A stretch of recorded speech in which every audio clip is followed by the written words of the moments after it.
কেন্দ্রীয় কমিটি ছাড়া বৈষম্য বিরোধী ছাত্র আন্দোলনের সকল কমিটির কার্যক্রম স্থগিত রাখা হয়েছে। সন্ধ্যায় শাহবাগে এক সংবাদ সম্মেলনে একথা জানানো হয়। সেখান থেকে এখন সরাসরি আমাদের সহকর্মী আরাফাত সিদ্দিকী আমাদের সাথে যুক্ত হবেন এবং জানাবেন বিস্তারিত। আরাফাত, আপনি জানাবেন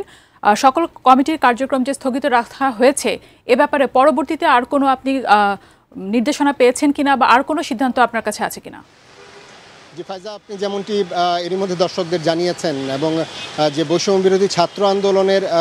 কেন্দ্রীয় সভাপতি রিফাত রশিদ তিনি যেমনটি আসলে বলছিলেন যে আমরা আরও বিভিন্ন প্রশ্ন করেছিলাম যে তারা কেন হুট করে এই ধরনের সিদ্ধান্ত নিলেন। তিনি যেমনটি জানিয়েছেন যে আসলে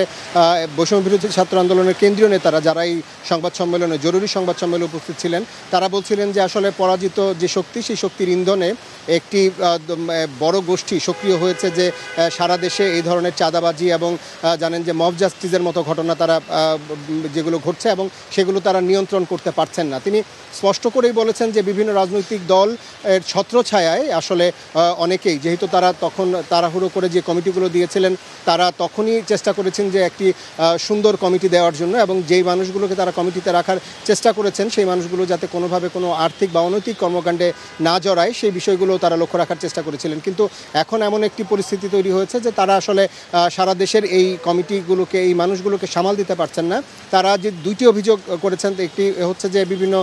রাজনৈতিক দলের ইন্ধনে বা ছত্রছায়ায় এই ঘটনাগুলো ঘটছে এবং আরেকটি হচ্ছে যে পরাজিত শক্তি বিশেষ করে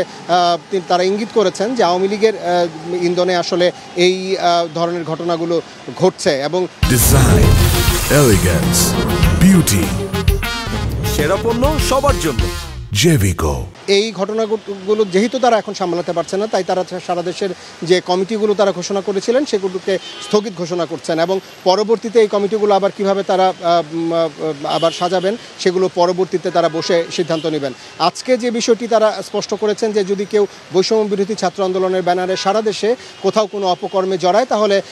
যেহেতু তারা আজকে এই ঘোষণার পর থেকে এর কোনো আইনি কাঠামো নেই তাই তারা এর দায়িত্ব নেবেন না এবং আইন শৃঙ্খলা রক্ষাকারী বাহিনীর প্রতি আহ্বান জানিয়ে বলেছেন যে তারা যেন কঠোর ব্যবস্থা নেন। একই সঙ্গে তারা বলছিলেন যে বিশেষ করে গতকালে যে ঘটনাটি ঘটেছে এবং সারা দেশের যে ঘটনাগুলো ঘটছে চলমান অবস্থায় তারা এমন একটি সিদ্ধান্ত নিতে বাধ্য হয়েছেন এবং এই সিদ্ধান্ত তারা